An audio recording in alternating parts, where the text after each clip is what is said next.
Good morning, my people. What a lovely morning for our morning dose. And people around the world, do not forget to turn back the clock. We are now 1 hour behind, because that is how weird the UK clock works. So last night we had to put our clocks 1 hour behind, or we had an extra 1 hour in bed. Yeah, so let's go for morning dose. Let's go for lunch, shall we? So what is self-confidence?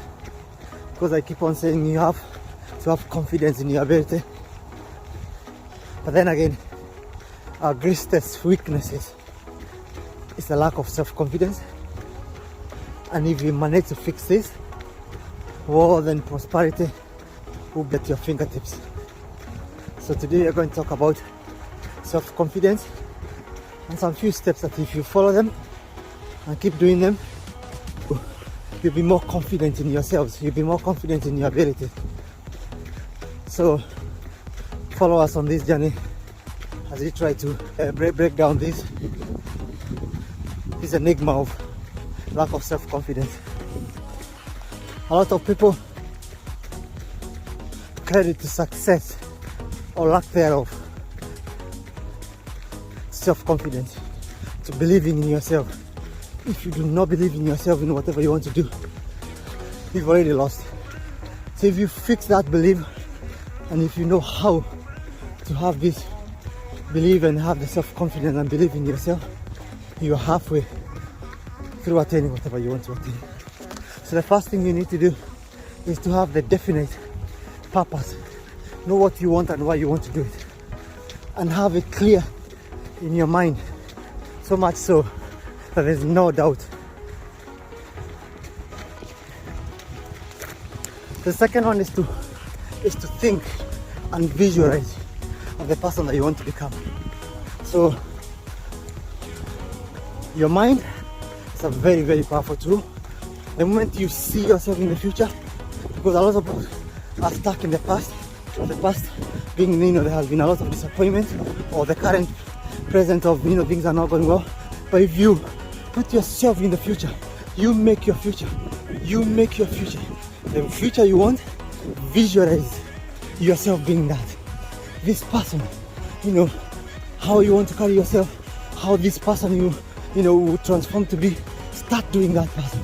Start being that person. Start talking about as if you are this person. Because whatever you think, gradually you start becoming translated into the physical being. So you start thinking, you start visualizing, and you have the emotions of how you feel when you become this person, and you do it now. So it's almost you're living your future today, and that is what you do. The moment you start seeing this person, you see the plan that you want to do succeeding, and this is the result you're going to get. Start acting as if you have these results. So that's the second point. The third one is the law of auto-suggestion. What do I mean by this? Any desires that you have, if you keep on thinking about them, for example, they keep on saying dreams do come true. What do they mean by dreams do come true? It's because that is the desire you want. You want an ABCD person, you want an ABCD item. Start thinking of that, and those desires will be transformed into reality. So you have auto-suggestions, because the moment you have this auto-suggestion, or the other is known as affirmations. You have these affirmations of, I am going to do this, or I'm willing to be ABCD.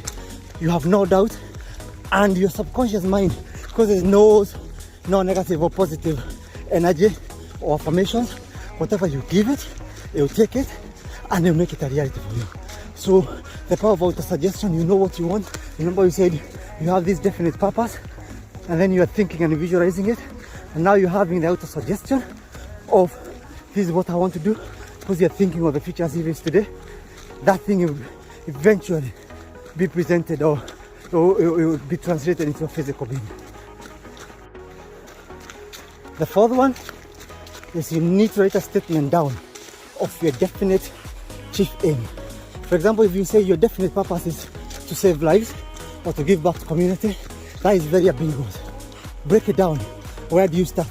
If you say I want to set up a charity, that is your definite chief aim. you write down a statement on how you're going to do it. It's almost a plan. It's actually not almost. You're writing down a plan of how you're going to achieve this purpose. You write it down. That's all you need to do on that point 4. Just write it down in a statement. Because you could have this plan, a long plan with 5 pages, but write it down in a small, readable statement, something that you know you're able to have it as a summary of the whole plan, and you recite it every day. Because you remember point number 3, visualizing and thinking about it, auto-suggestion, the affirmations, and now having this statement. This is the one that you keep on talking. This is the one you keep on reminding yourself. This is the one that you keep on repeating every time, every day. Because you want to condition your mind, you want to condition your brain, everything towards this purpose. And commit everything towards this purpose. Do not give any other attention to anything else. This is your main purpose. And successful people, what they do, they concentrate on one goal at a time. So if your goal is to do that and give it your all. So last but not least is having a moral ethics, good moral ethics. Because no wealth long endures unless it's built upon TJ, trust and justice. So whatever you want to do unto others, make sure if it's done to you, you won't see it in a different light. If you know whatever you're doing is a scam, don't do it, because you're not going to accumulate any wealth.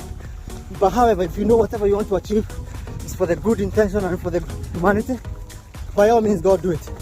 If something doesn't go well, go back and reflect, but continue doing it, because you know your moral standings, your moral ethics are right, you know, and you know whatever you're doing, you have the trust and justice. You have the best interest at heart for humankind. So those are the five formulas or 5 characters of increasing your self-confidence. So yeah, that's the 5 formulas of self-confidence. So in summary, 5 self-confidence formulas or characteristics is: the first one is having that definite purpose, you know what you want to do in life. The second one is thinking and visualizing as if you're in that future. So you kind of see yourself in the future, and whatever you see that future, you start acting and behaving as if you are that person. So it's almost you are reinventing yourself and living as if you are this new person. The third one is the power of the law of auto-suggestions or affirmations. So you keep on talking yourself through these things. You remind yourself, this is what I want to do, this is what I want to do. Because remember, we have conscious and subconscious mind. Both of them need to be in sync. So whatever your conscious mind is saying, it has to be accepted by the subconscious mind, and vice versa. And the fourth one is having this definitive purpose, you know, your chief definitive aim of what you really want to do. Write it down in a small statement, something you can be reading every day. You start doing these affirmations, the power of auto-suggestion, we've spoken about that. So we are talking about writing this down as a statement and making sure every day you read it. Ideally, they say you read it twice. So you read it before you wake up, or you read it when you wake up in the morning, because that is when your conscious mind takes over. And you read it again loud. Remember, the key word is reading them loud before you go to bed. Because once you go to bed, your conscious mind sleeps, but your subconscious mind is still awake. So you need to remind both of them, this is my definite chief aim, this is what I want to achieve, and this is my plan, these are my goals at this moment in time. And the last one is to have good moral ethics. So whatever you do, before you do them, ask yourself, are you doing them out of greed, or do they have human beings or humanity's best interests at heart? If they have human beings' best interests at heart, and they're rewarding, because at the end of the day, it has to be monetary, you have to make a mathematical sense, because charity doesn't give you bread, charity doesn't give you anything. You know, it's good to be charitable, but you also need to have a life. So you have to have the balance of whatever service I have, I'm selling it, but the reward or the money I'm getting is just a reward out of the hard work, out of the good service I've sold. So if you know you're selling a product and people are benefiting from it, that should be your purpose, and then the money will be the reward. So yeah, those are the few characters to build your self-confidence, and I hope you enjoyed it. Have a lovely day, folks. Bye.